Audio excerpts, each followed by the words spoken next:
Good morning, everyone. This is Srikanth Rajan, and welcome back to the Wealth Management Podcast from MPIinvest.com. So, one very important thing yesterday was the crazy volatility. In fact, you should have been in the market watching those candles to kind of feel that the gravity of that fall. In fact, my God, almost 300 points. In the morning, the Nifty started off and started recovering, and it actually felt like markets were recovering, and there was a reversal. In fact, it even broke the day's high and went higher. In fact, at that point of time, when everybody thought that the Indian stock market was reversing from the bottom, was when in just about 2 minutes there was a 250 plus points fall in 2 minutes, not even 2 minutes. And that fall took everybody by, such a crazy fall. It first of all hit, I'm sure all the traders had, those who had a stop loss was hit immediately, and that aggravated the fall. And from there, a 160 point rally upwards in next 2 minutes, and from there back to the fall, and the fall continued so low that finally Nifty is actually closed below 22,000. Now this is a very clear sign of bearishness. So if this could be still, we'll have to get it confirmed because yesterday was the expiry date, and there was no reason for this volatility. Simple, the number of option sellers or the option buyers or the traders, I would say, have actually increased so much in the country. Things are getting really difficult in the market to trade. Yes, personally, I have also booked a loss yesterday, but then markets are markets. Like I always say, you can never anticipate, but you can never predict, but only anticipate the market. So, I had anticipated the market to kind of take a support somewhere, but that big fall was something that was totally unexpected. It took us by a storm, and that led to almost a 1.5% loss. Well, this week, 1.5% loss, but okay, last 2 weeks, this financial year, I think this is the first loss. So, last 2 weeks, we've had a decent return, almost 2% plus. So, net, I'm still positive for the this month, but then markets are like this. It can actually be dangerous. And I, who have been spending, I've spent so many years in the market now. If this is a situation with me, imagine the new traders who are in the market.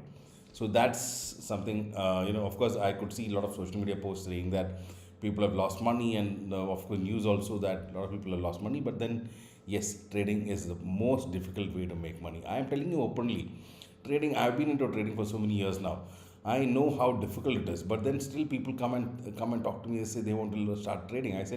I say the only thing, if you really have the passion, if you have the willpower to hold on and learn with booking losses. Never, I've not seen anybody who started trading without losing money till date. So I also lost a lot of money in the initial days, and later on, over a period of time, is what I've learned. Moreover, I would say more than learning, I've learned the art of risk management. It is not how well you judge the market that makes you returns in trading.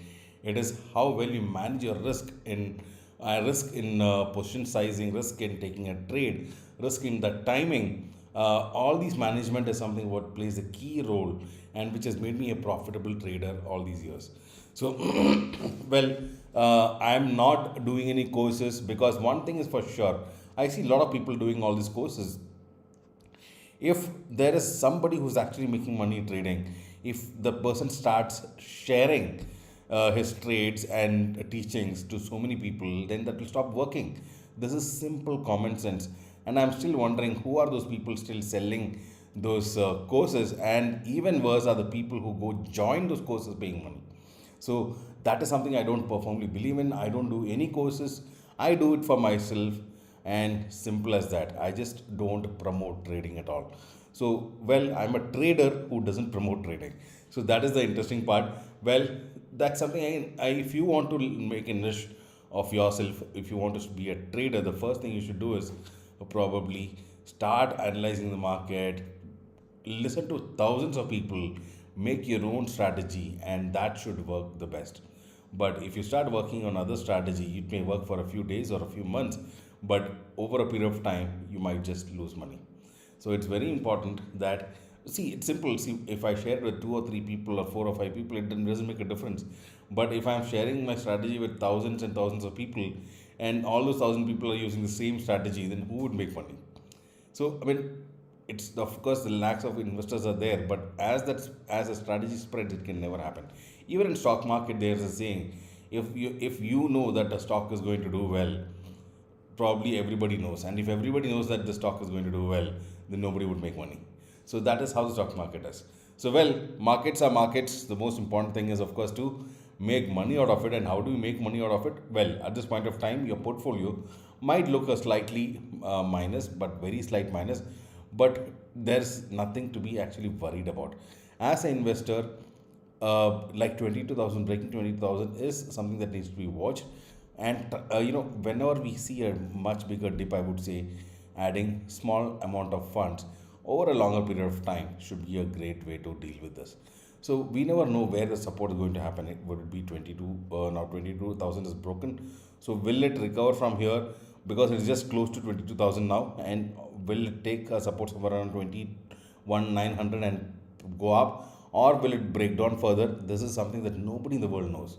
If anybody would have known, they would have made a lot of money.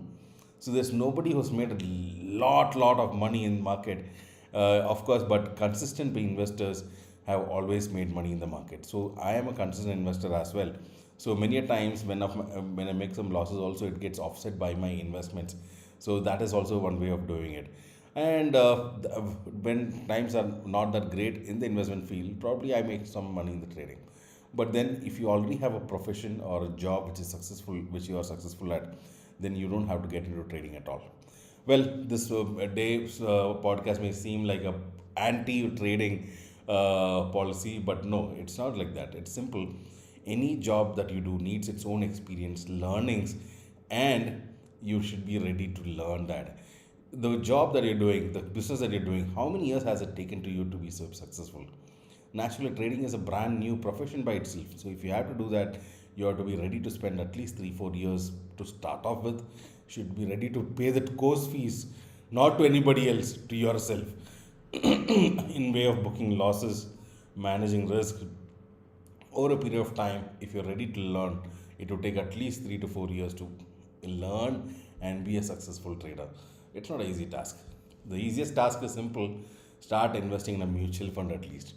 If you do a SIP, close your eyes, get a good wealth manager, he will invest for you. Nothing to be looked at. Easily you make great returns of at least 12 to 14%. Because if you look at last 10 years, again, this is not a forward looking statement, but in last 10 years, the SIPs have given more than 14% CAGR. So if you have just done that, at least you are making money in the market. So it's simple as that, and you can continue to focus in your business.